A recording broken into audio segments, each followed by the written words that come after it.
Oi, gente, tudo bem com vocês? Espero que todos estejam bem, né? Uma boa tarde, primeiramente, né? Obrigada também, professor Rui, vir até aqui, né? Que ele está literalmente em casa, não só ele, mas a gente. Bom, vou começar apresentando um pouco do professor, né? O professor Rui Aniceto Nascimento. Fez graduação na UERJ, tem um mestrado na UF e também fez doutorado na nossa querida universidade. Professor, o senhor tem 40 minutos para conversar com a gente e hoje a gente vai apresentar o filme Narradores de Javé, da diretora Eliane Café. Eu tenho umas questões, né, porque eu nunca tinha visto o filme, né, confesso que é a primeira vez que eu vi. Eu achei chato, eu falei assim, nossa, não quero, nem quero mais assistir, e depois eu fui vendo com calma, e o que mais me chamou a atenção foi a questão das narrativas, né? Porque eu também trabalho um pouco com isso e na pastoral, né, de história rural. E para mim foi um pouco difícil das narrativas do que eu vou escolher, do que eu vou escrever. É uma das coisas que me chamou a atenção e uma das questões que eu tenho, né, para começar a nossa conversa é o que é a história social do historiador de hoje? Bom, então, antes de mais nada, eu gostaria de agradecer muitíssimo, né, a vocês, né, a Rosa Marina, Maíra, Maíra? Acertei? É Não? matéria, professor. Mayra. Então, a Mayra, né, e os demais membros da equipe organizadora do encontro, e a professora Jussara, essa generosidade, né, em ter me convidado para estar aqui, né, discutindo algumas questões do filme Narrador de Javé. Né? Para mim é um enorme prazer voltar a essa universidade onde também eu estudei, assim como vocês. Né? Passei aí 4 anos, né, na pós, né, desenvolvendo o doutorado, e mesmo sendo um encontro virtual, né, em que a gente perde esse calor humano, né, do encontro, né, da possibilidade de tomar um café, né, juntos e tudo mais, né, é sempre uma oportunidade de encontrar novas pessoas, de dialogar, né, da gente trocar algumas ideias.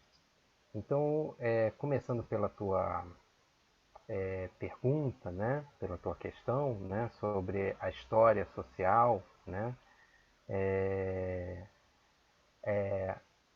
então o próprio filme nos dá uma reflexão sobre o que é essa história social, né?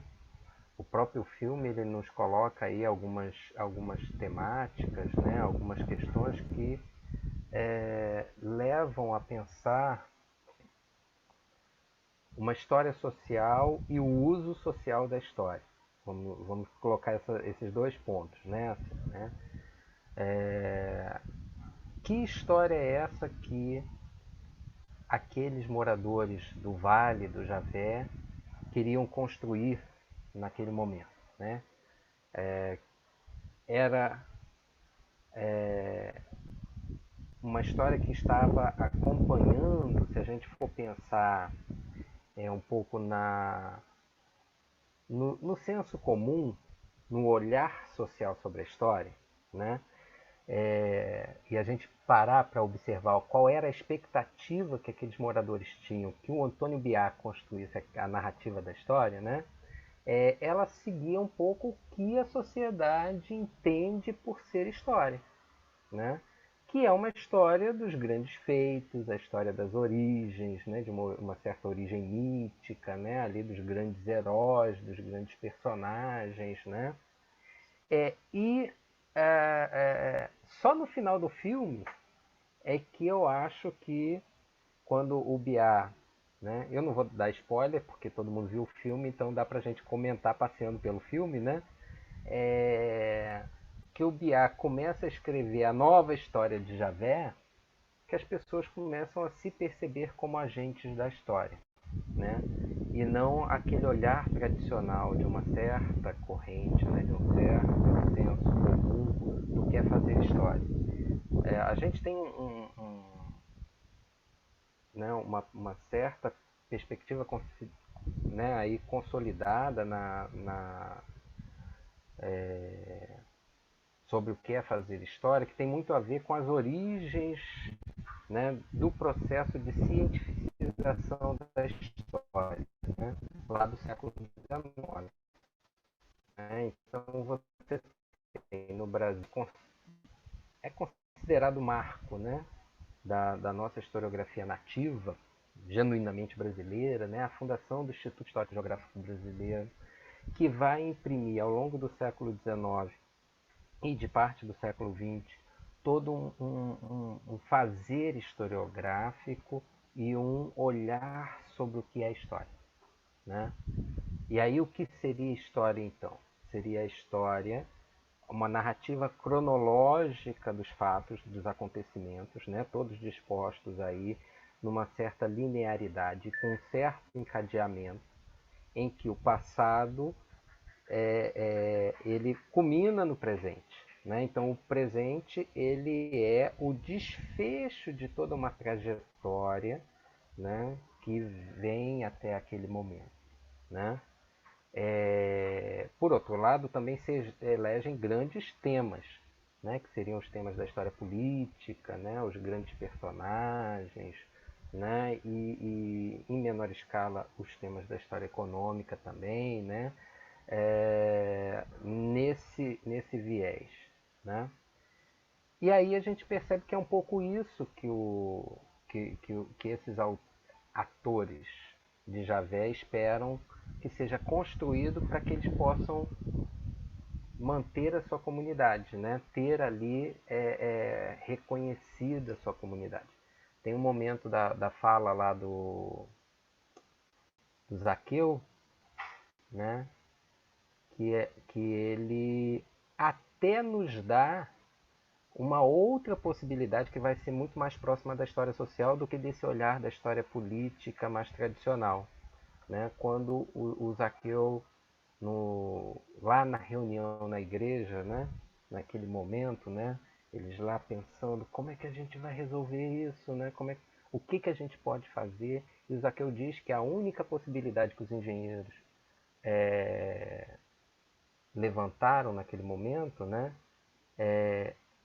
Eu até anotei aqui para não esquecer, né? Ele diz assim: só não inundam quando a cidade tem alguma coisa de importante, né? História grande, quando é coisa de tombamento, e aí vira patrimônio, e aí eles não mexem nela, né?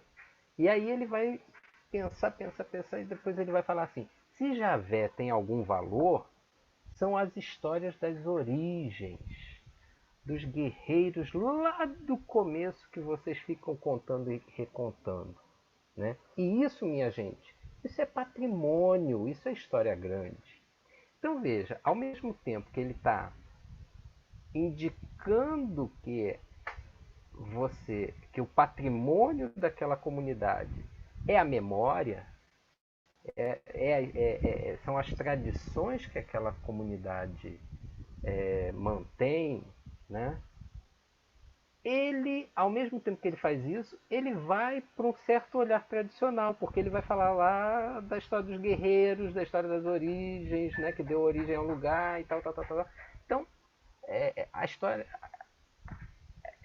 você tem esse duplo olhar e a expectativa é muito numa certa visão tradicional de história, né?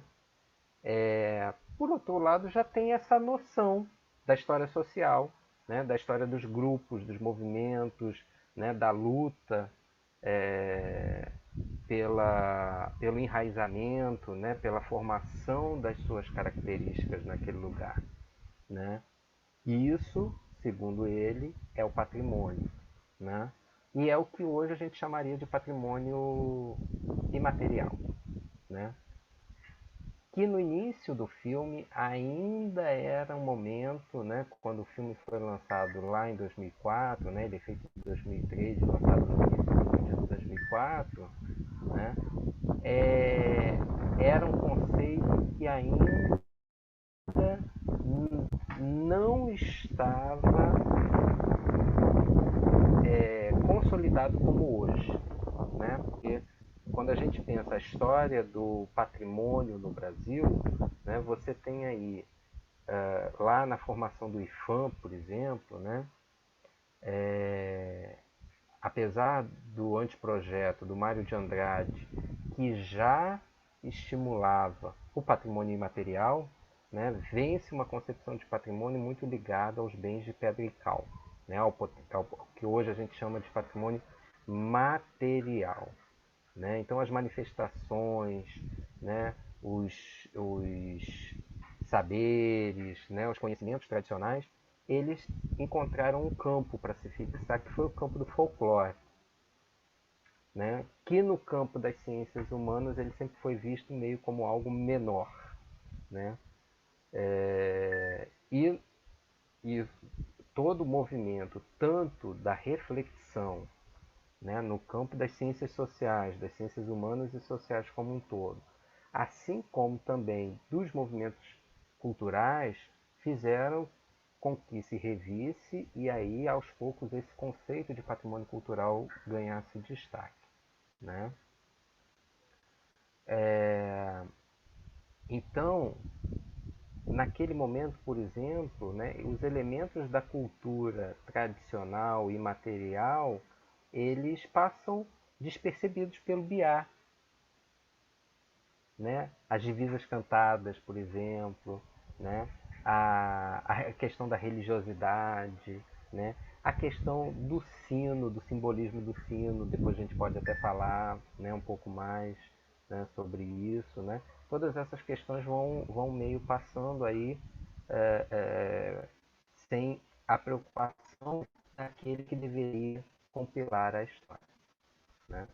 Então a gente vê que o filme ele nos apresenta um certo olhar sobre essa questão do que é história, né? E também uma outra questão, como eu tinha mencionado antes, né, sobre o uso social da história. Essa também é uma outra questão que eu acho legal que a gente pode aprofundar aí uma conversa sobre ela. Por quê? Né? A história foi vista como a possibilidade, né, de salvamento daquela comunidade. Então, a história seria mobilizada politicamente na luta pela manutenção daquele território ancestral para aquela comunidade. Né? Eles remontam a sua origem a tempos imemoriais, né? O Idalésio, né? Seria lá o personagem que teria vindo numa luta contra a coroa. Então a gente pressupõe que isso seria. E ainda tem a referência da mineração, que a gente sabe que o forte foi a virada do 17 para o 18, né? Ali. Então esse seria aí um momento mítico aí da origem possível, né? Daquela comunidade. Né? Então a história foi vista como essa possibilidade. Mas será que hoje, hoje, nem tão hoje, né? Hoje a gente não tem lugar para nada, né? Na verdade, né? A gente estava aqui comentando um pouco no início o contexto de ontem, né? Mas também não é para tanto, né? Não é dizer que a gente não tem lugar para nada, mas a gente tem lugar sim, né? Mas digamos assim, nos últimos anos, né? Aí desde o início do século, né?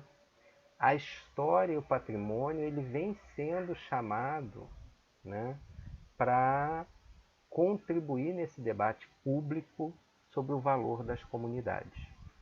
Né? Então, a história tem um papel social. Né? Quando você tem, por exemplo, os processos de reconhecimento de comunidades quilombolas, né? De aldeamentos indígenas, né? De comunidades tradicionais caiçaras, né? São chamados historiadores e antropólogos para aparecerem. Né? Em alguns momentos são exitosos, em outros não. Né? E isso aí tem muito a ver com contextos muito particulares. Tá? Não sei se eu respondi, mas fica aí algumas questões.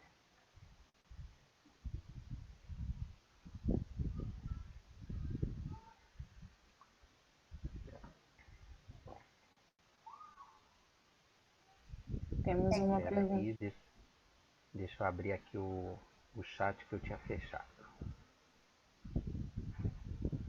Como é que é? Quais os maiores desafios de Oi, estudar boa uma tarde, professor. sociedade que... Isso, fala, Ed, pode falar. Então, quais são os maiores desafios de estudar uma sociedade tão, assim, né, com, assim, em seu ethos, pelo olhar de uma sociedade dominante, né? Por exemplo, quando os portugueses escrevem documentos oficiais sobre Palmares. Como estudar Palmares através desses documentos, dessa moral dominante? Bom, isso é que é o gostoso na nossa profissão, né? Assim, isso é que é o que nos permite, né, lançar novos olhares, né, sobre os temas, né, sobre as questões, né? Quando, quando a gente estava, quando eu estava lá na graduação, há algum tempo atrás, nem tanto tempo assim, né, gente? Então, quando a gente está na graduação, a gente começa a aprender um monte de coisas, né? Um monte de temas, de questões, de problemas, e aí a gente sempre anseia, né? No momento que vai definir fazer a monografia, a gente tem aquele sonho de fazer sobre algo que nunca antes foi estudado, né?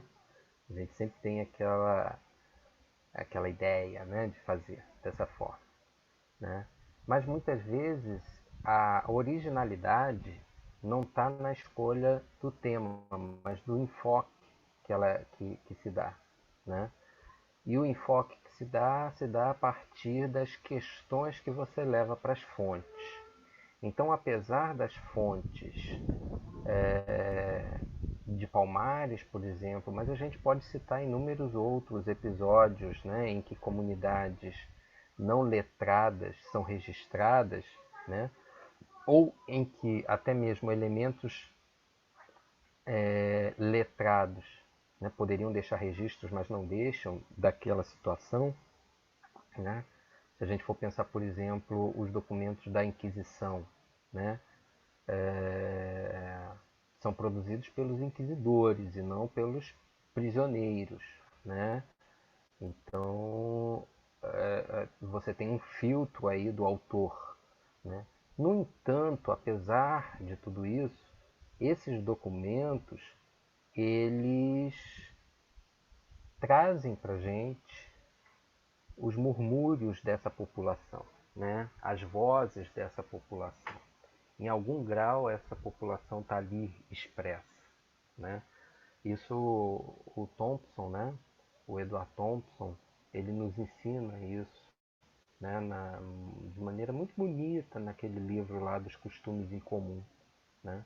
Então ele trabalha, por exemplo, com uma documentação de folcloristas, né? Ele vai trabalhar com aqueles que registravam a cultura popular, indivíduos que não faziam parte daqueles grupos tradicionais, registrando aquelas manifestações, porque temiam que essas manifestações acabassem com o processo de implementação do capitalismo e a aceleração da vida social, né? Então esses indivíduos vão a fazer as anotações ali dos registros daquelas manifestações. E a partir daí, né, desse olhar, ele vai vendo o que desses grupos está emergindo daquelas fontes, né? Então ele vai ver, por exemplo, que numa sociedade anglicana em que, né, o divórcio também não era permitido, você tinha momentos do ano, né, uma festa que permitia a troca de casais, né, a reconfiguração de casais, né? Então você tinha aí estratégias de subversão daquela ordem elitista, daquela ordem, né, ali dominante pela cultura tradicional, né? E como é que isso era feito, né? Isso era feito por determinados valores tradicionais que são descritos por esses folcloristas muitas vezes de forma como o exótico, aquilo que está acabando, né? Aquilo que é incompreensível pela racionalidade moderna. No caso, por exemplo, né, de Palmares, as fontes são portuguesas, são fontes oficiais, então são os gestores que estão construindo uma imagem daquele grupo, né, como de tantos outros quilombos também que existiram no Brasil afora. Mas no momento em que eles constroem uma imagem, né, no momento em que eles estão ali reafirmando as estratégias para desmobilizar aquele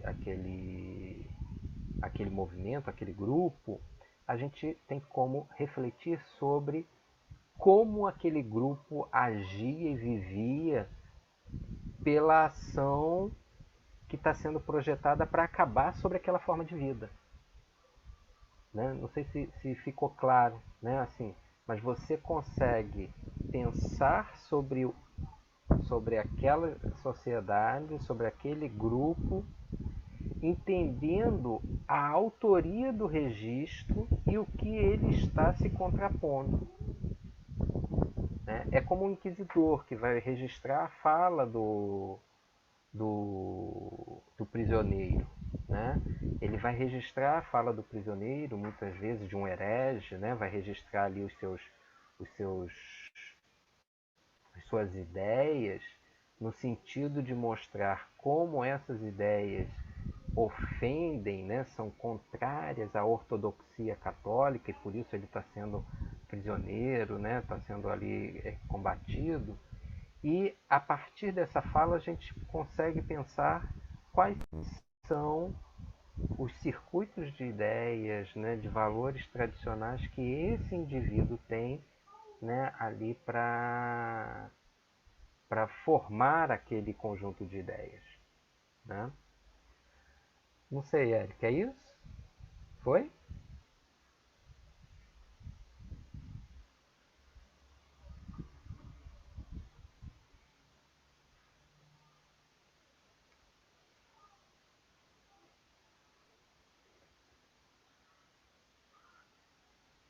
Não sei se você O... quer continuar ou se eu posso o... fazer uma pergunta agora.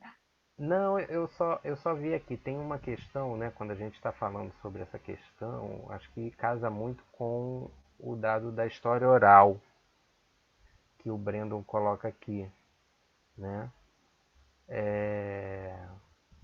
A história oral é uma grande desconfiança, né? As pessoas normalmente têm, né, uma certa desconfiança sobre ela. Fala, Brandon. Brandon levantou a mãozinha, vamos lá. Deixa ele colocar.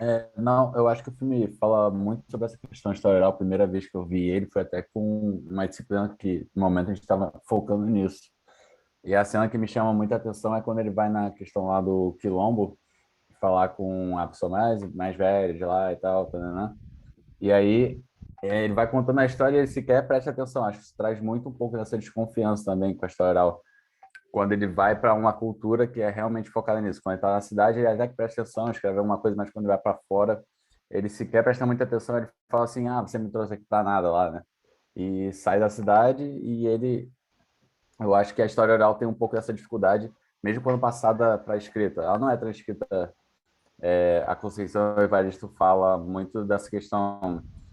Eu não nasci cercado de livros, nasci cercado de palavras, e eu tentei botar nos meus livros o máximo que eu consegui, porque é impossível você botar a questão da história oral no papel ainda, assim. É uma coisa muito complicada, porque a história escrita fica no estal danado e a história oral acaba sendo excluída, sabe? Então, pensando nessa questão da apropriação do filme, né, sobre esse debate sobre a história oral, isso é uma coisa muito interessante, né?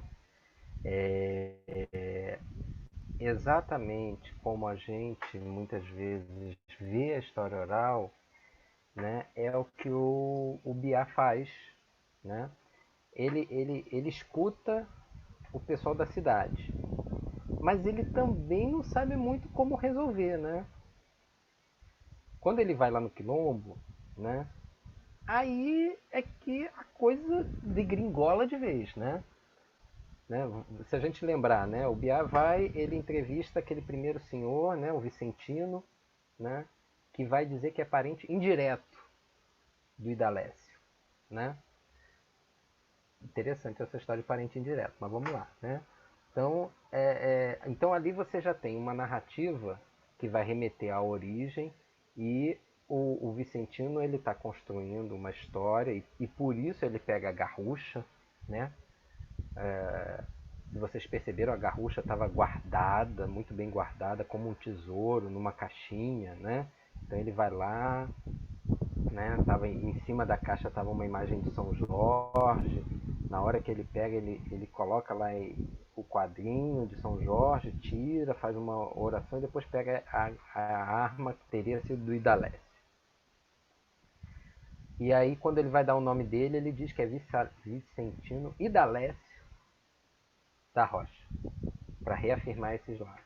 Então, essa questão, a história oral, ela tem a ver com os processos de construção de memória, né? Cada um daqueles agentes, ele estava narrando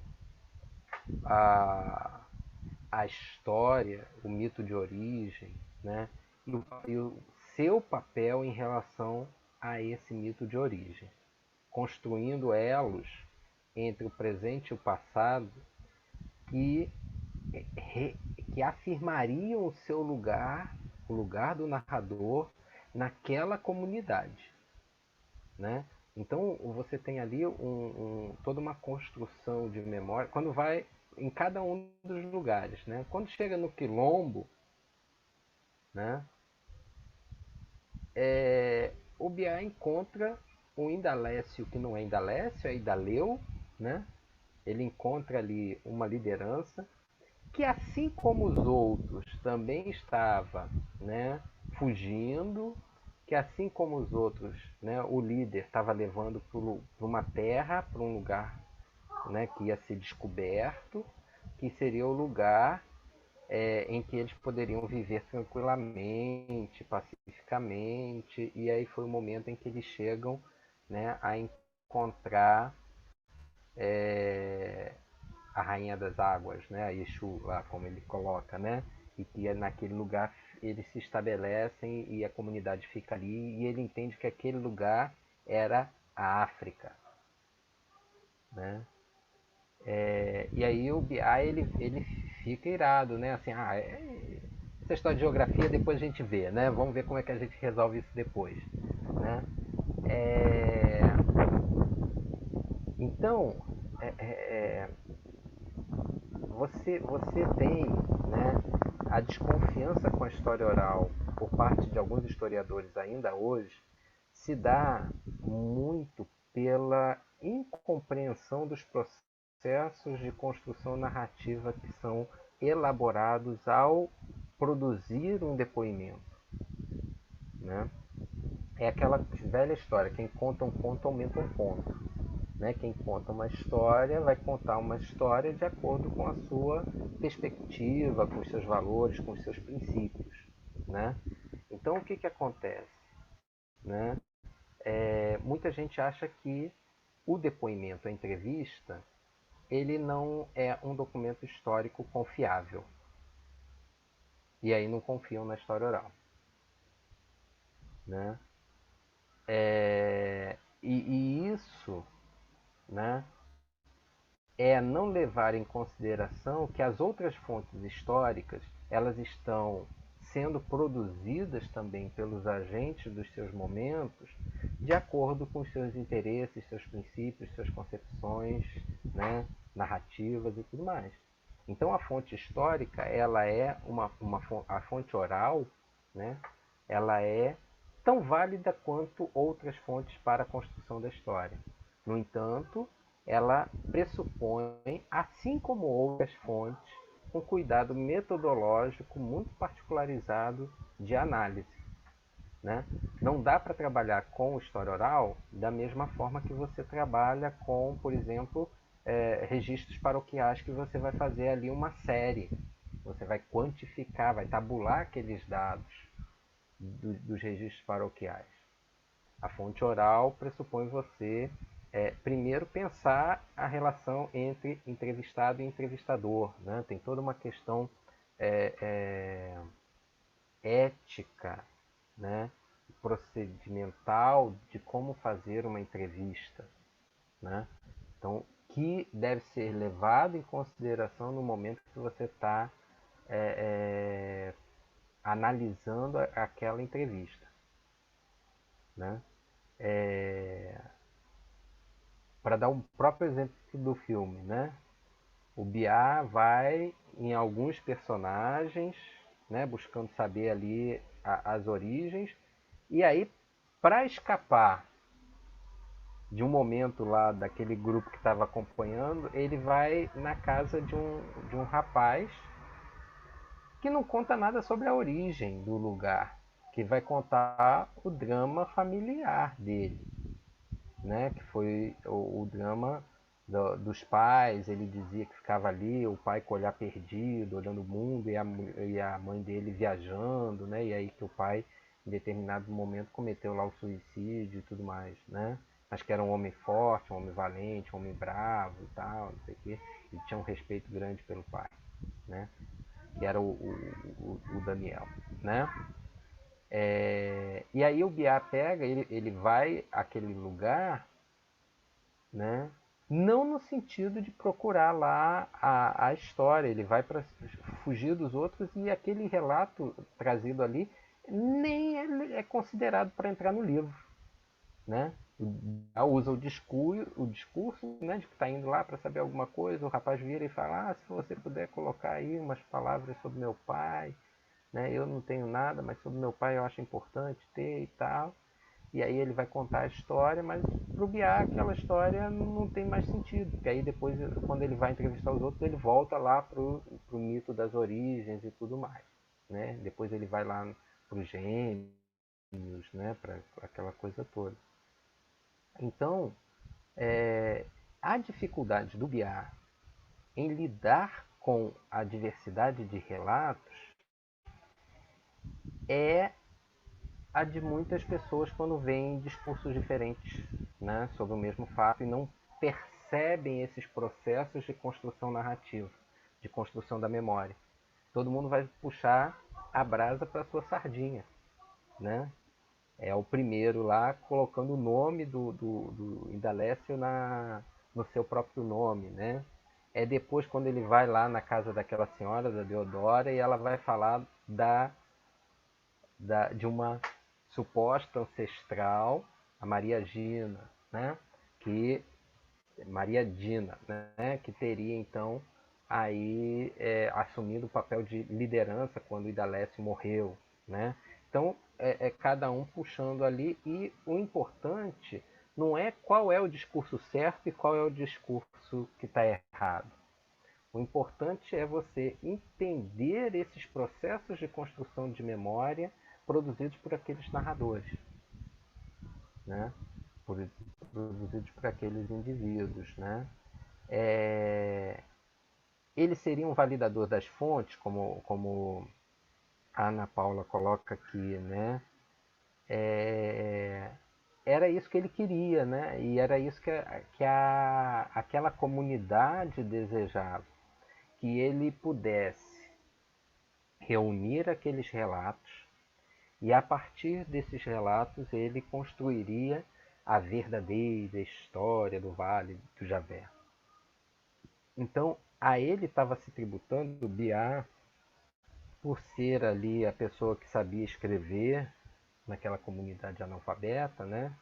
Então ele seria o detentor de um saber científico que permitiria suplantar, né, a memória, e transformar a memória em história, né? E aí ele validaria aquelas narrativas construindo um texto.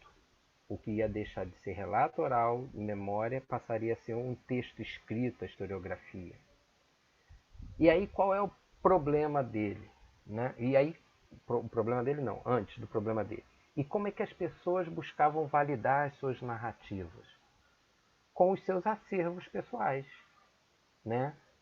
Mesmo sendo iletrados, o que elas possuíam muitas vezes de indício, né, servia como fonte documental ali para comprovar o que elas falavam, né? Então é o primeiro, é o Vicentino tirando uma arma e dizendo que aquela arma era do Idalécio, né? É, por exemplo, quando ele chega lá nos Gêmeos, né? O primeiro documento que é tirado da caixinha é um desenho que um dos gêmeos fez, que comprovava a extensão territorial da propriedade dele, Ele não sabia escrever, mas desenhou ali. E o que tinha de importante naquelas terras? O corpo do Idalécio estava enterrado lá. O corpo e as armas. Né? Então, aquele documento foi mostrado, né, para corroborar a fala dele. Né? E aí foram surgindo outros documentos, naquela briga lá dos irmãos gêmeos, né? Que mostra lá o triângulo amoroso da mãe dos dois irmãos, né? Surge a foto, surge o convite de casamento, a certidão e não sei mais o que, tudo isso vai aparecendo ali. Então, muitas vezes o narrador, ele, para mostrar que a sua história é verídica, ele corrobora isso a partir de outros vestígios documentais, para corroborar sua narrativa. Né? Agora, muitas vezes, quando o historiador trabalha com esses depoimentos, ele faz a mesma coisa, porque ele vai verificar a veracidade daquelas informações confrontando com outras fontes documentais. Esse processo é um processo importante para você entender em que nível aquele depoente está construindo um determinado olhar sobre aquele fato. Né? E aí você não vai tomar a versão daquele discurso como a verdadeira, como a legítima. Né? Mas você vai trabalhar como uma interpretação daquele indivíduo sobre aquele fato X, Y, Z. Né? Bom, para dar um exemplo disso tudo, né, disso que eu estou falando, há um tempo atrás eu participei de uma banca de uma moça na UF, na ciência da arte, né? Ela estava trabalhando com um jornal literário de Niterói. E aí um jornal que existiu entre 1950 e 1990, foi dirigido durante todo esse período por uma mesma pessoa, e era um jornal literário, né? Então ele reunia a intelectualidade do antigo estado do Rio, né? Ali nos seus textos e tudo mais. Ela entrevistou alguns senhores, né? Alguns velhinhos, entre eles um quase centenário, Luiz Antônio Pimentel, que assim, foi muito celebrado pela longevidade e pela sua atuação no universo literário de Niterói. Então tá, aí eu fui para a qualificação dela e ao ler ali, você percebia que ela estava comprando o discurso daqueles depoentes. Porque um depoimento é muito sedutor, né? Uma entrevista é muito sedutora. Né? É muito sedutora porque você se envolve com aquele discurso, né? Você entra em contato com a pessoa, né? A pessoa te abre a casa ou então um horário para que vocês possam se encontrar. Então você já vai para aquela entrevista vendo que aquela pessoa está disposta a te contar a sua história, né? E normalmente, quando você procura e a pessoa está aberta, a pessoa vai falar contigo, ela não vai se negar a falar, senão ela se negava a dar entrevista. Né? E ao falar, ela começa ali a narrar, né? A interpretar e problematizando, e você vai se envolvendo com aquela narrativa. Né? Então é muito envolvente, sedutor. Né? O passo seguinte que você tem, né? Você tem um passo anterior e um passo seguinte no momento que você faz a entrevista. O anterior primeiro vai estudar quem é essa pessoa que você vai entrevistar. Né? Você tem que saber quem é a pessoa, né? Você tem que saber o que você vai perguntar para essa pessoa. Né? Então você tem que conhecer um pouco dessa trajetória. E aí, no momento da entrevista, você vai confrontar a fala dessa pessoa com as informações que você já tem. Né? Você vai confrontar não no sentido de se opor, né? Mas no sentido de, mas e isso, né? E tal personagem, o que fez nesse mesmo momento? Você conhecer um pouco dessa história que ele vai te narrar, né? E o passo posterior depois que você tem o depoimento, verificar exatamente o que é fato, né? o que, que é o episódio e o que, que é a interpretação desse episódio, né? Então, né, é o 7 de setembro, por exemplo. 7 de setembro, né? É a pintura do Pedro Américo ou é o relato que foi feito, que está presente lá na biografia do Otávio Tarquini de Souza, que Dom Pedro não estava no cavalo, estava no burrinho, né? E estava todas essas histórias, né? E aí você vai poder analisar o quadro do Pedro Américo, por exemplo, de outra forma, né? Tentando entender como é que aquele pintor buscou enobrecer, dignificar aquele fato que é considerado o berço, né, do país, o nascimento do país independente, né? Então tem um pouco esse mesmo cuidado também nas entrevistas, né? Não sei se eu sempre fico com dúvida, porque aí a gente vai falando, vai pensando em tanta coisa, eu não sei se eu fui no teu ponto, tá, Breno?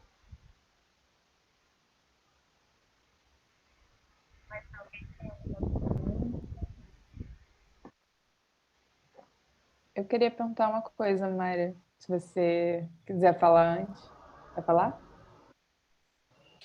É, Então, puxando um pouco a sardinha, eu adorei que você falou de história oral, anotando tudo aqui, porque em algum momento da minha vida eu pretendo trabalhar com história oral, mas ainda não tenho os instrumentos, né, para fazer isso. E uma coisa que eu percebo é que, ao mesmo tempo que existe essa desconfiança, existe um fetiche também, né, da fonte oral, de daquele testemunho ocular que viveu, então tudo que ele diz é a verdade, né? E eu trabalho com um relato sobre um ritmo do final do século XIX, início do século XX. Ele foi taxado como folclore, né? Hoje em dia você encontra a definição desse gênero em dicionários do folclore. E aí eu queria te perguntar, qual é a diferença? É uma pergunta um pouco complexa, mas acho que tem a ver com o que você estuda, pelo que eu vi. Qual é a diferença entre história e folclore, né, das práticas culturais? Como nós, historiadores, principalmente quando se trabalha com patrimônio, lidamos com práticas que são folclorizadas, né? Qual é exatamente a diferença?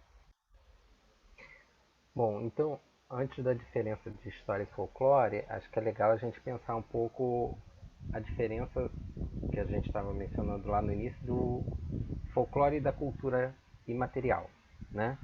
Assim, o folclore, quando ele começa a se constituir enquanto campo, né? O folclore ele ambicionou se tornar uma disciplina, assim como antropologia, sociologia, história, geografia, o folclore também, né? Os folcloristas eles projetaram e tentaram definir um campo particular que seria o campo da cultura popular, né? Como seu objeto de estudo, né? Esse desejo de construir-se como disciplinas, ele vem do final do século XIX e vai vir até os anos 30, os anos 40, os anos 50, né? Quando o pessoal da sociologia e da antropologia vão porrar esse discurso e vão dizer que a cultura popular, a cultura dos grupos populares, ela é objeto de estudo da antropologia e da sociologia, né, das ciências sociais, e não se configuraria um campo específico particular, né? Apesar desse embate, né, o termo folclore e os estudos folcloristas, né, eles vão se perpetuar, vão se manter, vão ter aí uma repercussão no Brasil, né, durante muito tempo, né? Você tem aí até o período da ditadura militar um forte apoio e incentivo aos estudos folclóricos, né? Você tem, por exemplo, aí no pós-Segunda Guerra Mundial, a Comissão Nacional de Folclore, ligada ao Itamaraty, ao IBEC, né, o Instituto Brasileiro de Ciência, Cultura e Educação, né, lá do Itamaraty, promovendo um amplo movimento folclórico que o Vilhena de Moraes estudou, né, um antropólogo, né, já falecido. que é esse movimento da Comissão Nacional de Folclore. E durante o regime militar, você tem a campanha de defesa do folclore brasileiro. Né? Então você tem aí nessa história do folclore no Brasil, você tem aí um certo reconhecimento do valor do folclore, né? Enquanto área de estudo. Não como campo autônomo, mas como área de estudo. E aí você tem todo um esforço desses folcloristas em igualar folclore e cultura popular. No entanto, os cientistas sociais, eles vão taxar, vão discriminar os estudos folclóricos, né? Mostrando que estudar cultura popular era uma outra coisa e não o registro, não apenas o registro das manifestações folclóricas, né? Só para a gente dar um exemplo rápido, por exemplo, uma antropóloga, Maria Isaura Pereira de Queiroz, ela tem um livro sobre a dança de São Gonçalo, que eu já estudei também há muito tempo atrás, né? E aí ela vai estudar essa dança, o lugar da dança de São Gonçalo numa comunidade na Bahia. E aí, para ela não interessava apenas o registro da dança, mas entender como é que aqueles praticantes da dança imprimiam sentidos e significados, né? Então ela vai entender que grupo social é aquele.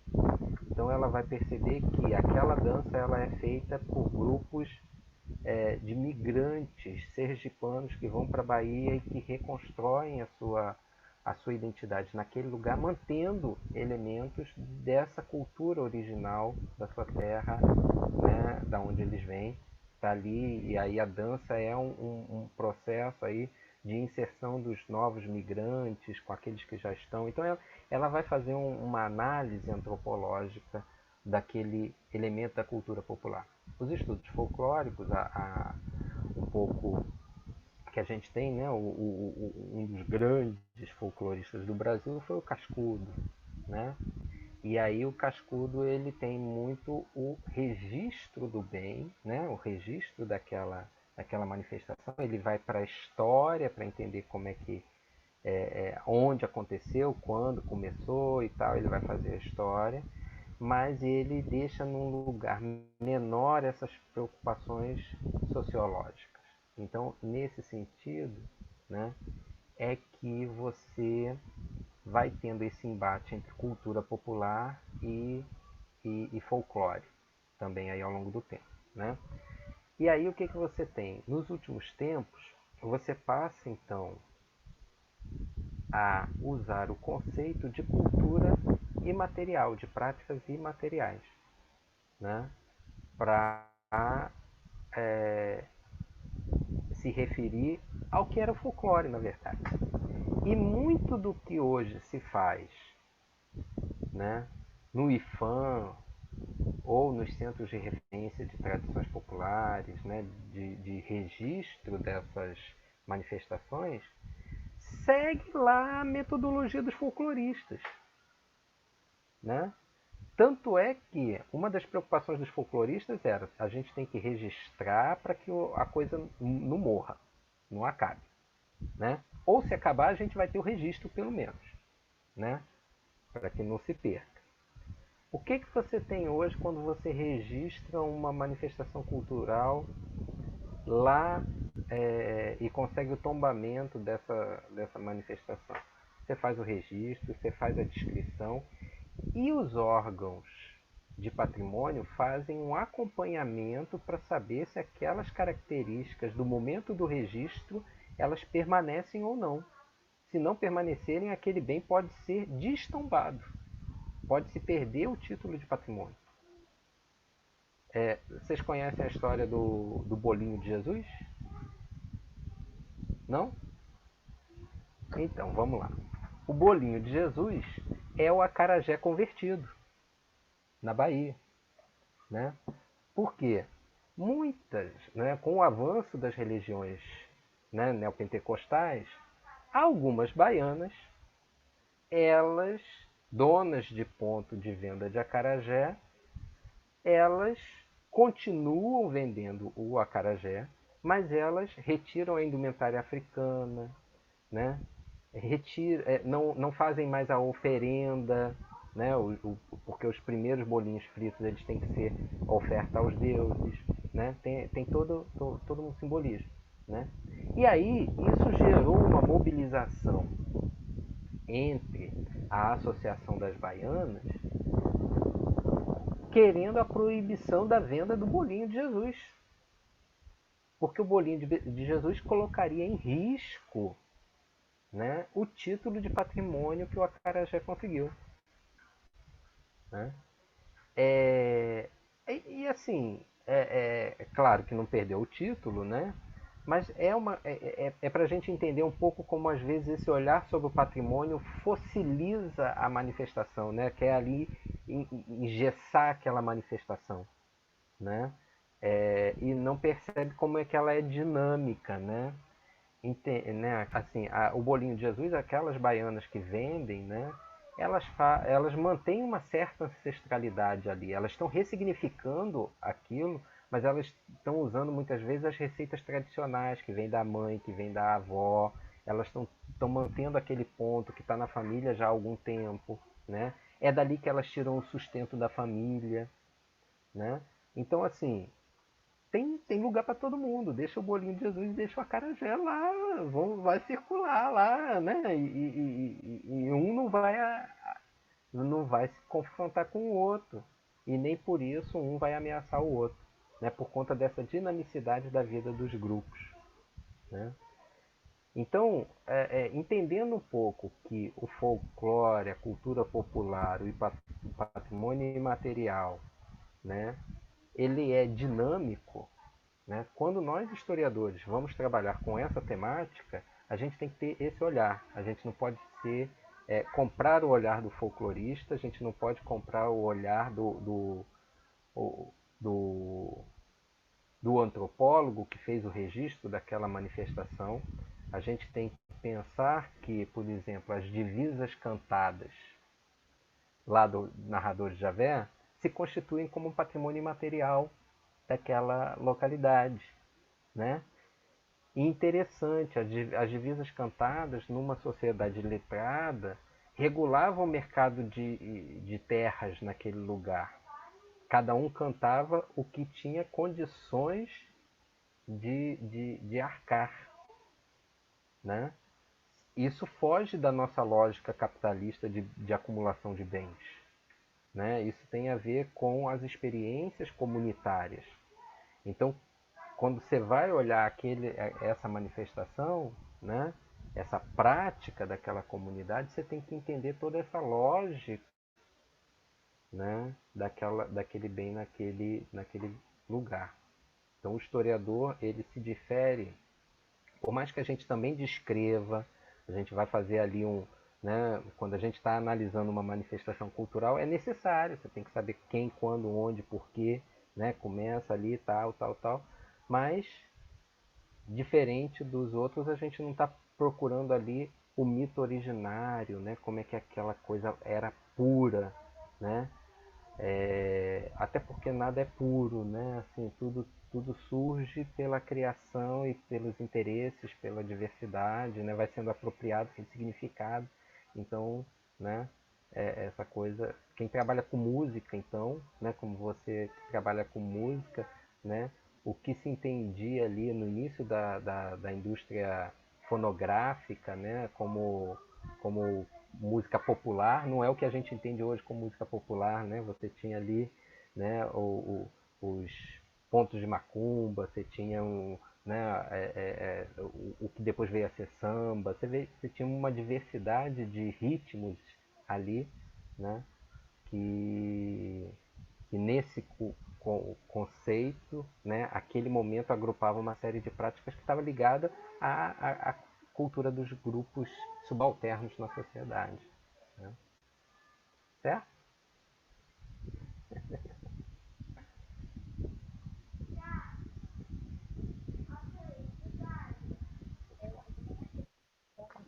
Do Érico. Você quer que eu leia para você? Mas acho que você já respondeu. Eu não consegui te ouvir. Tem mais uma pergunta no chat do Eric. Ah, Tá tá, no- peraí. Quer que eu leia Do para Ed? você? Tá, pode ler, por favor? Essa discriminação do folclore não seria justamente o que invisibiliza as comunidades étnicas o que produzem? Então, isso hoje em dia, né, tá mudando muito, né?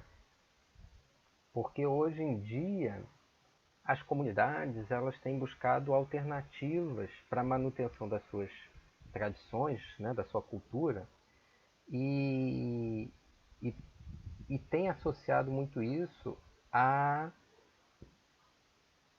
ao turismo, né? Então você tem aí essa discriminação que já existiu, né? Por um lado, né, hoje tem alimentado a economia criativa, né, o que vem se denominando aí de economia criativa, né, pensando as vocações dos lugares, né? Porque é aquela coisa, né, assim, quando a gente viaja, quando a gente puder voltar a viajar, né, depois de tudo isso passar, né, quando a gente vai para um lugar, a gente chega naquele lugar, a gente quer o quê? O que é típico do lugar, né? A gente quer ir ali no restaurante que tem a comida que é feita naquele lugar. A gente vai na lojinha de artesanato e procura aquele artesanato típico do lugar, que às vezes é aquele mesmo que tem em todos os outros lugares, né? Aqueles bonequinhos de cerâmica, hoje já tem uma indústria que vende aqueles bonequinhos, mas a gente às vezes acha que aquele é um artesanato típico do lugar e tal. Então, assim, as comunidades elas têm investido, né, por um lado, né, na divulgação do folclore, hoje não mais denominado folclore, né, aí você usa o termo de cultura imaterial, né, de tradições, dos valores do lugar, exatamente para suplantar esse olhar preconceituoso que já existiu, né, sobre folclore, né? Então você usa isso de forma a possibilitar que tanto você continue com aquelas manifestações, como você use isso para o mercado turístico, né? Por outro lado, a manutenção de determinadas manifestações consideradas por algum tempo atrás como folclóricas, elas são usadas como bandeira de reconhecimento de determinados grupos étnicos, né? No Vale do Paraíba Fluminense, por exemplo, alguns anos atrás, uma comunidade que buscou reconhecimento como quilombola, né? Ela conseguiu reconhecimento como quilombola porque ela, na visita do antropólogo, né, quando o antropólogo foi fazer um laudo, né, eles dançaram, né, fizeram lá uma roda, né, eu não sei se era de umbigada, se era de coco, eu já não lembro mais qual o gênero, né, qual, de qual era. E aí o que aconteceu? Só que essa comunidade remanescente de quilombola não praticava mais aquela dança e ela tinha se convertido ao neopentecostalismo. E aí foi interessante, porque no processo, para que eles pudessem ter as terras reconhecidas, para que fossem reconhecidos como uma comunidade quilombola, eles foram buscar entre os anciãos, né, a memória de que manifestações de origem escrava afro que eles faziam lá, né, há muito tempo. Então os mais velhos falavam, olha, fazia-se isso, mas depois que todo mundo se converteu, parou, né, e tal, não sei o quê. E aí os jovens foram aprender a fazer, apesar de todos terem se convertido, mas foram aprender lá a fazer aquela manifestação. E isso se tornou uma marca daquela comunidade, né? Foi a retomada de um elemento cultural para um uso político-social. Né? Assim, é a vida daquela comunidade. Né? As pessoas se relacionam com aquele lugar, né? E se reconheciam como negras, como descendentes de escravos, né? E que a conversão ao neopentecostalismo não teria abalado, né? a, a, a, o seu modo de entender o mundo. Né? Eles puderam juntar essas coisas. Né? É nesse sentido que o barato é entender, né, como é que esses grupos vão se mobilizando, né, para ter essa visibilidade. Né? Então, assim, a gente veio num processo, né, é um pouco o que a gente estava falando no início, né? A gente veio num processo aí nos últimos anos, né, pelo menos desde o início do século, né? Assim, um processo que a gente conseguia debater, discutir, né, todas essas questões, né, mais facilmente. Hoje em dia, por exemplo, se isso acontecesse, ia ser taxado como falseamento da real situação daquela comunidade. Né? Fazer esse tipo de manifestação seria o falseamento, né? E que aí essas comunidades estariam então querendo usar subterfúgios, né? Coisas desse tipo. E não, né? Assim, é a incompreensão de que a cultura é algo dinâmico, é algo vivo, que se transforma. A cultura não está estática, né? A cultura ela atende aos interesses e às necessidades de cada grupo em seu momento histórico.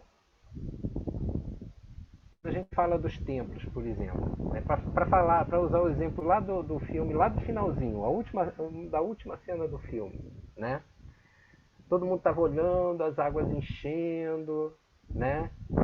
A última coisa que foi inundada, né, que sumiu, foi a torre da igreja, né, e um pedacinho lá da cúpula da igreja de Javé, né?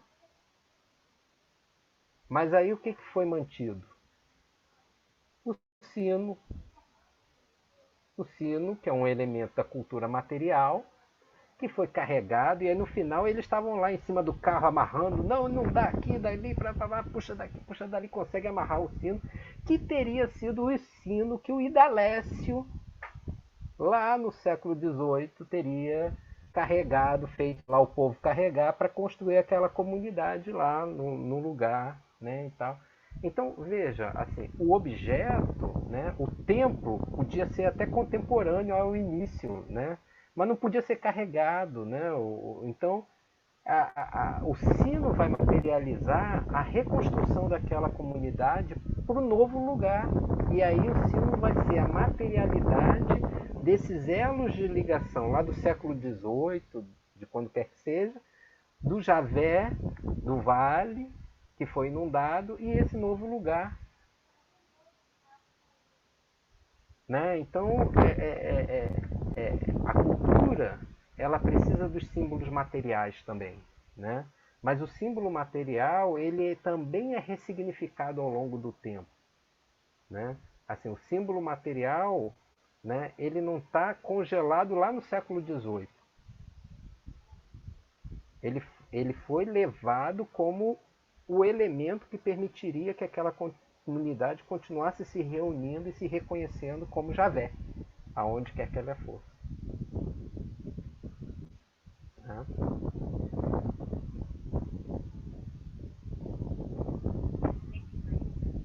No caso a Rosa fala, né, do quilombo de Sacopã, né, que tem essa luta, né, pelo reconhecimento. É isso, a luta é constante, né, não é algo que seja simples, né.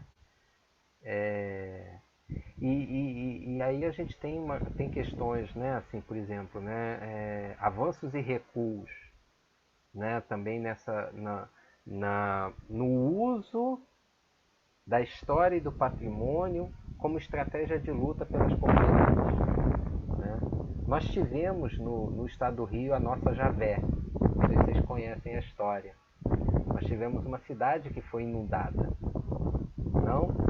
A cidade de São João Marcos, que fica no sul do estado do Rio, né? São João Marcos é um município que remonta ao período joanino, foi elevado à categoria de vila por Dom João, e por isso o João, né? Essa coisa toda. E em 1939 foi um dos primeiros tombamentos do IPHAN de conjuntos arquitetônicos. Todo o centro histórico da vila foi tombado. 39. Em 1940 foi destombado. Por quê? Porque a Light precisava construir uma represa para gerar, né, para uma usina hidrelétrica que faria o abastecimento de energia da capital do Rio de Janeiro. E aí a da Light consegue, junto ao Vargas, o destombamento. Corre até a fofoca que teria sido por causa de um problema que a filha do Vargas teria sofrido, né, durante a viagem de núpcias. Casou com o Amaral Peixoto, eles foram passar a lua de mel nos Estados Unidos e teriam ido até o Canadá também. E aí a dona Alzira, dirigindo, teria atropelado uma pessoa e a pessoa veio a óbito, né? E aí tentou se abafar isso tudo, e aí o pessoal da Light teria usado para ele promover o destombamento de São João Marcos e a cessão daquela região toda para a criação da represa de Ribeirão de Lages. E aí o que acontece? As pessoas, elas tiveram que desocupar os imóveis, né? Levaram o que conseguiram, mas quando eu revi agora o vídeo, né, dos narradores de Javé, tem aquele momento em que os engenheiros ficam filmando duas senhorinhas, já mais pro final do filme, né? E que elas ficam falando, porque meu filho está enterrado ali no cemitério, né? Minha mãe, e não sei o quê. Antigos moradores de São João Marcos, que uma vez por ano, quando a represa baixava, né, eles voltavam ao cemitério para rezar pelos seus mortos. Né, que aí eles podiam chegar ao cemitério e voltavam para rezar por seus mortos. Eles voltavam às ruínas da igreja, né, também para fazer as suas orações, e tentavam ali reconhecer aonde tinham sido as casas. Então tinha esses elos ainda de vínculos, né, entre os novos locais onde eles estavam e o seu local de origem, onde a sua família estava e tudo mais. É uma experiência muito interessante, né? Hoje, uma parte da vila, né, não está mais, mesmo na época não foi inundada, e aí lá, mas pelas fotos que eu vi é muito bonito, né? Eu acho que tem alguém aqui, a Ana Paula está dizendo que as ruínas são maravilhosas, né? Vale a pena também conhecer a nossa Javé Fluminense. E aí, assim, naquele momento, né, o tombamento poderia ter sido o recurso utilizado para a manutenção daquela comunidade. No entanto, né, por conta da dinamicidade da história, do progresso, né, porque o argumento é o progresso, né, como foi lá em Javé, né, você precisava abastecer a capital federal, né, então o progresso leva à destruição de um patrimônio, né, e ao extermínio de uma comunidade, né, ao fim de uma comunidade que teve que se reinventar de outra forma em outros lugares, mas que buscaram manter os seus laços aí. Então nem sempre o uso da história e do patrimônio permite que as comunidades obtenham, né, o seu reconhecimento, né, e a proteção de manutenção.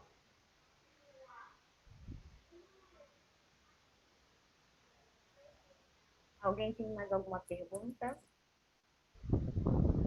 Eu gostaria de fazer um comentário e uma pergunta aqui.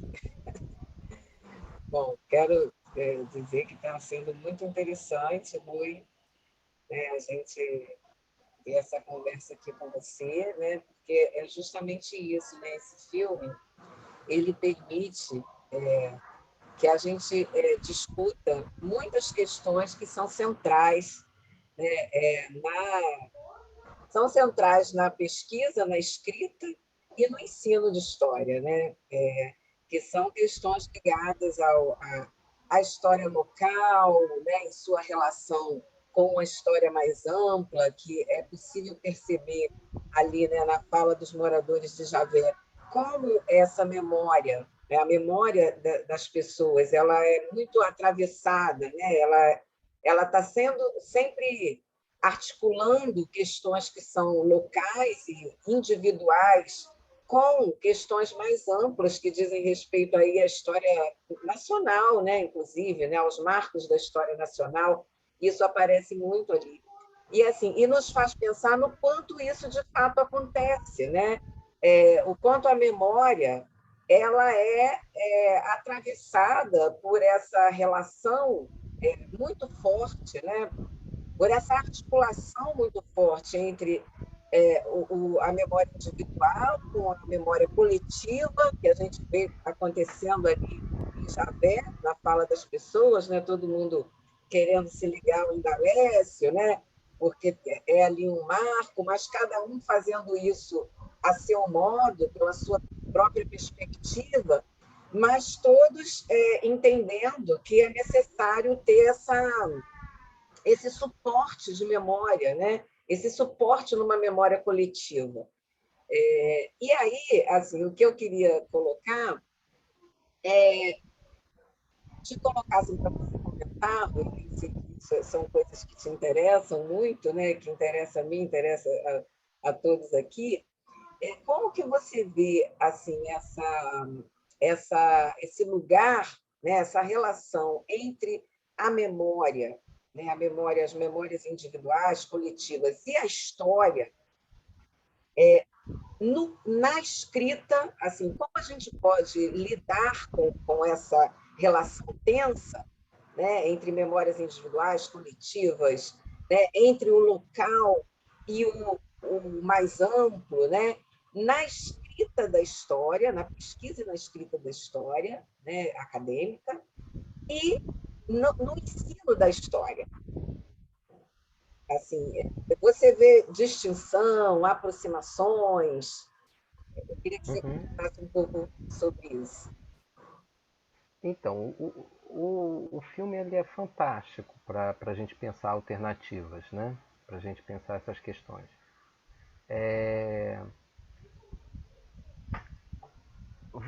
Acho que o primeiro movimento é também uma fala do Zaqueu lá no início do filme, né? Naquela reunião, né? Quando estava lá, então vamos escrever a história. Nunca se escreveu antes porque não foi preciso. Mas agora é preciso, então vamos escrever, né? Então, quando é que a gente tem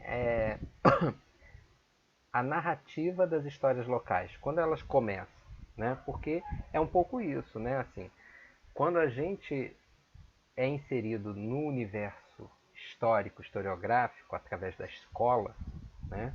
A escola é o nosso primeiro passo nesse movimento, né? A gente começa a aprender história na escola, né? História acadêmica, história formulada, né? Porque a gente ouve em casa a memória.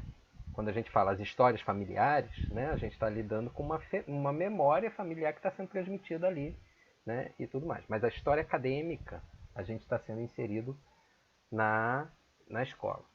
E aí a gente percebe que na escola, normalmente, você tem, né, o processo que começa no primeiro segmento e que você vai aprendendo a história do mais próximo para ir para o mais abstrato, né?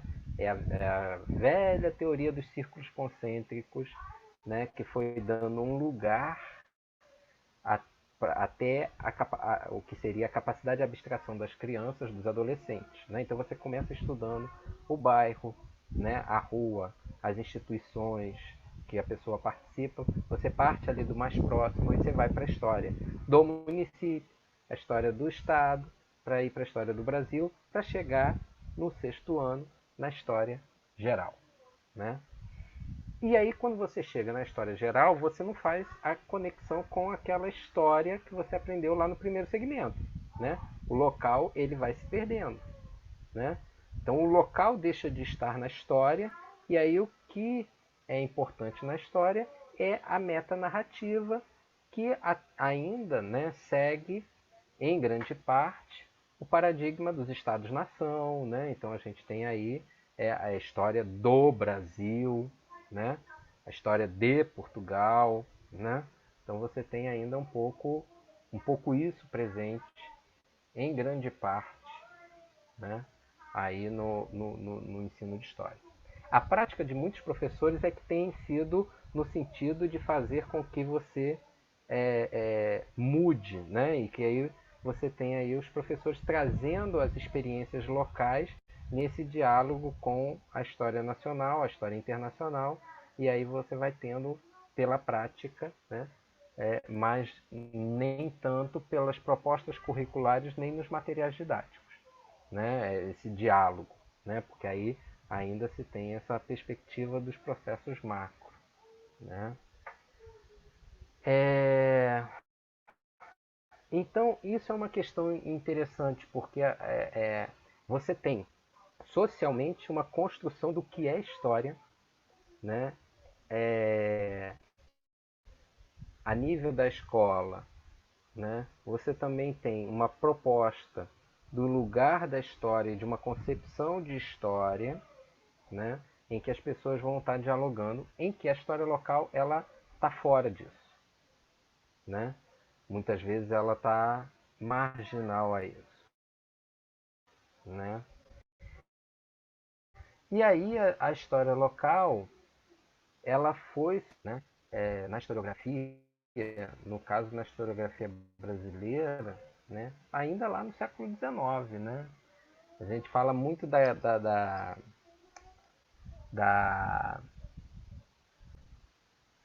tese do von Martius, né? O IHGB, quando se instituiu, montou um concurso para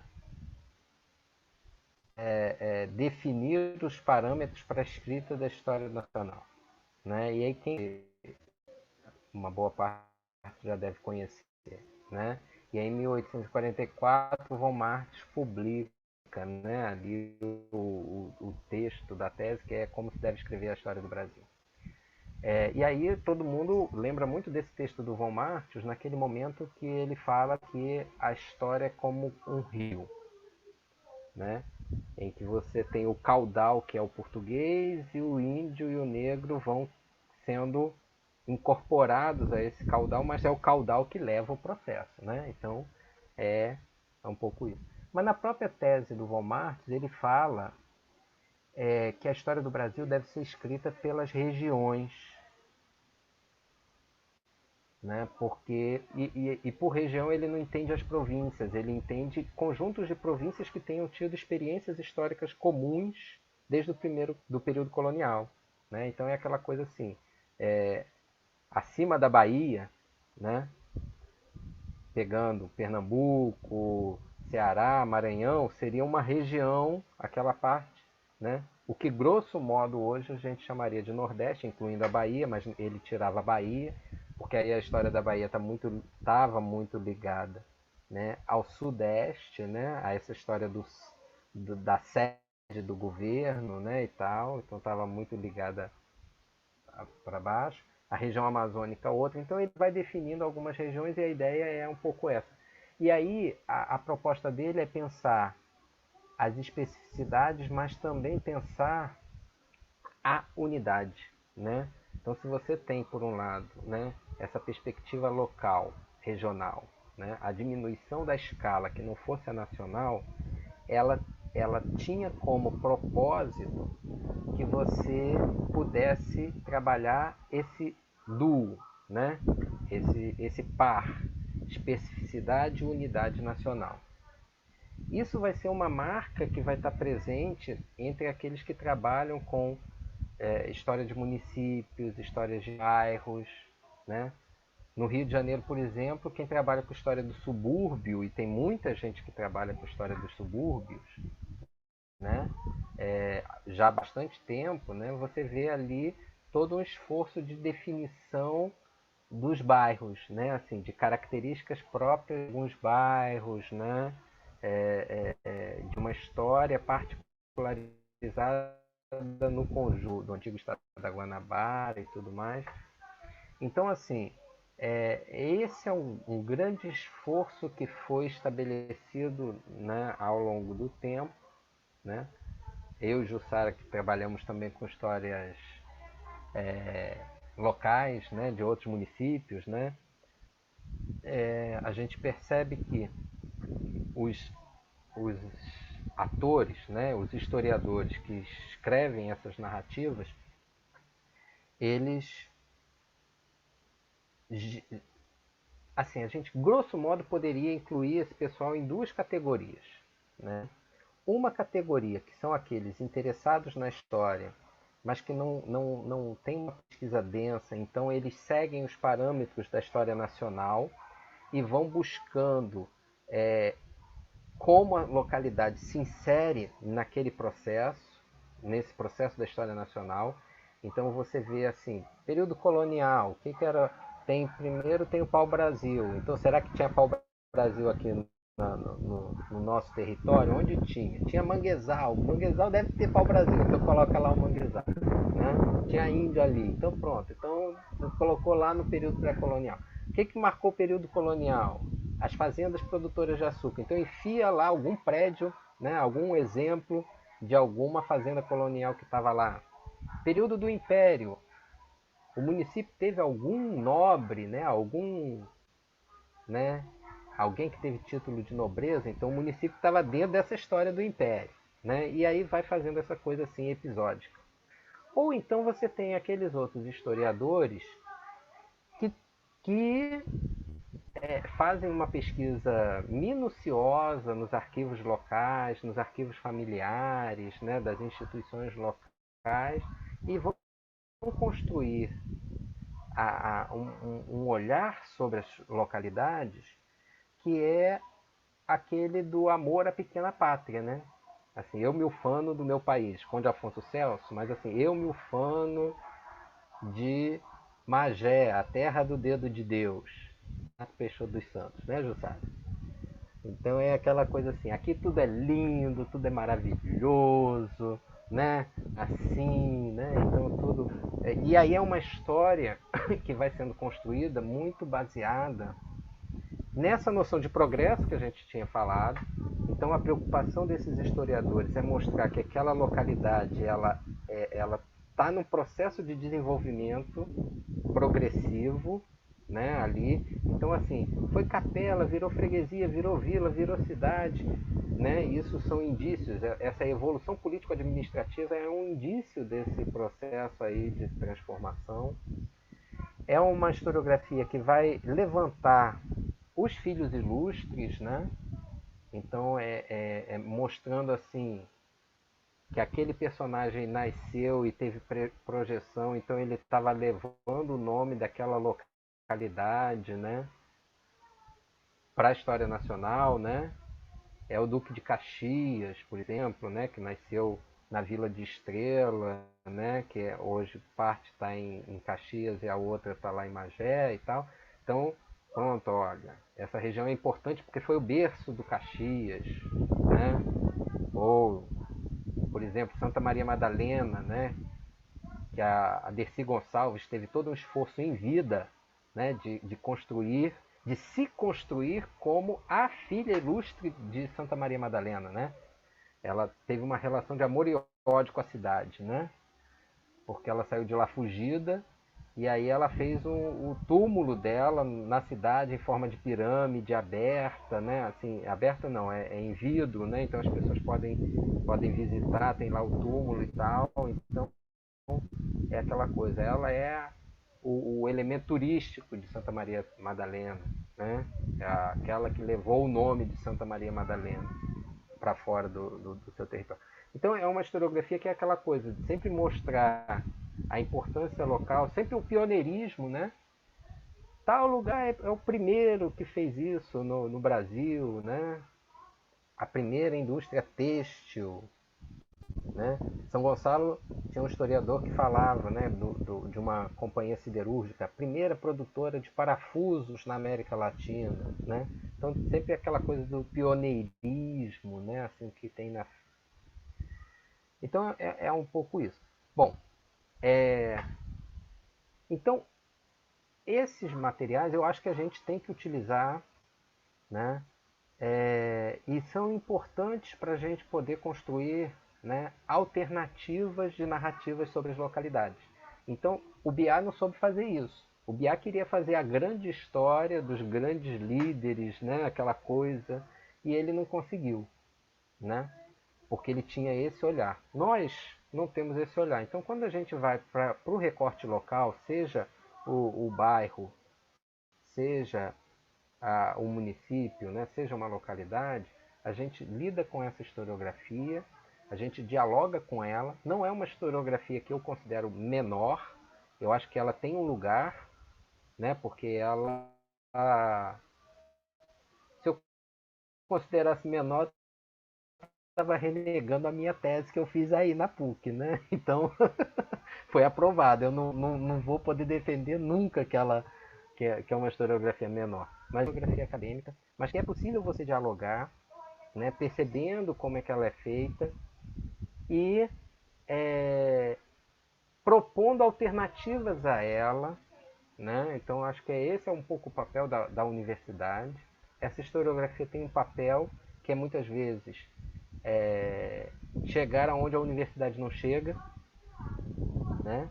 Então às vezes os historiadores formados pela universidade não conseguem produzir essas histórias locais, e aí são os locais que não são profissionais, né? É o médico, é o advogado e tal, que vai construir ali a partir dos parâmetros historiográficos que estão circulando por aí do que é fazer história, né? Então, acho que no campo da produção do conhecimento, eu acho que é isso, né? A gente pode refletir sobre essa historiografia e pode utilizar essa historiografia dialogando para construir alternativas a ela. E pode, né, problematizá-la também numa reflexão sobre o ensino de história, né? Quando a gente traz essas experiências do mais próximo, do vivido, pelos alunos, para a sala de aula, né?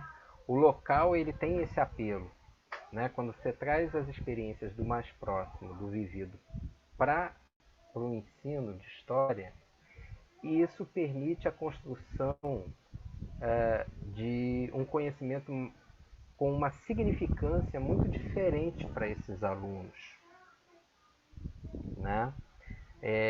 Isso é um dado assim que é. E aí por isso é que é importante a gente entender essas lógicas da narrativa da história local. Porque, por exemplo, se a gente estiver trabalhando numa escola de periferia, né, você chegar com o local pelo local, seguindo esses parâmetros historiográficos consolidados, você vai causar o mesmo distanciamento. De que forma? Para a gente poder dar um exemplo, né? Vou usar o exemplo de São Gonçalo. Um exemplo de São Gonçalo. Então, São Gonçalo, no século XIX, teve um nobre, né, que foi o Barão de São Gonçalo, que tinha título nobiliário. Então você chega para dar aula sobre o Império e começa lá o Barão, recebeu o Imperador, né? Lá a Princesa Isabel dançou lá no casarão, não sei o que e tal. Essa volta a ser uma história das elites, uma história né, da aristocracia, que não tem nada a ver com aquela população. Mas, por exemplo, se você consegue informações sobre aquele local da escola e descobre que ali foi uma fazenda produtora de sei lá o que usou escravos, né? Então você começa a pensar essa experiência né, da produção local, da vida, do trabalho local, isso vai gerar uma mobilização para a compreensão desses processos históricos muito mais significativa do que pensar só o barão. Você pode falar do barão, mas não deixa de falar do escravo, do trabalhador pobre, né? Daquela produção que era feita ali, era vendida em Niterói, por exemplo, que era a capital da província, né? A produção de gêneros ia para Niterói, ia para o Rio, né? Então, o que se faz aqui também, né, é vendido ali. Essas coisas geram um maior interesse do que aquela história só foi criado isso, aquilo, o pioneirismo, essas coisas, né? Então acho que a história local, ela, por um lado, nos permite pensar. A historiografia italiana da microhistória já nos mostrou isso, né? Você constrói outros efeitos de conhecimento quando você reduz a escala, usa a escala local, por exemplo. Então você consegue problematizar o conhecimento acadêmico e você consegue também criar alternativas no ensino de história a partir das experiências locais, né? Construir conhecimento mais significativo para os alunos. Que na verdade é construir conhecimento, né? Você só constrói conhecimento quando aquilo tem sentido e significância, né? Senão é uma informação, né? Informação que os nossos alunos em algum momento decora, né? Para poder fazer a prova. Acabou a prova, esquece aquilo que não vai usar para coisa nenhuma, né?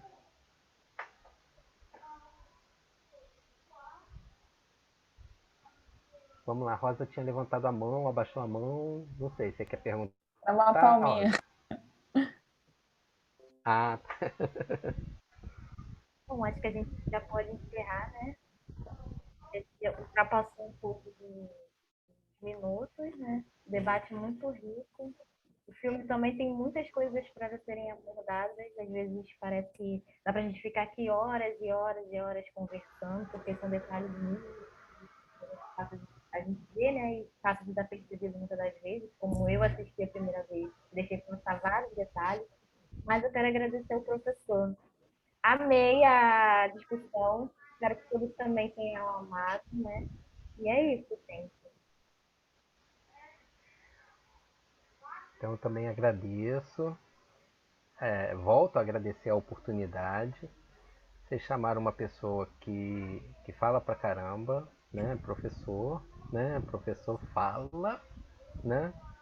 Então, acho que foi muito legal, né? Assim, acho que o processo foi muito interessante, né? A questão dialógica, né? Vocês foram perguntando, a gente vai comentando.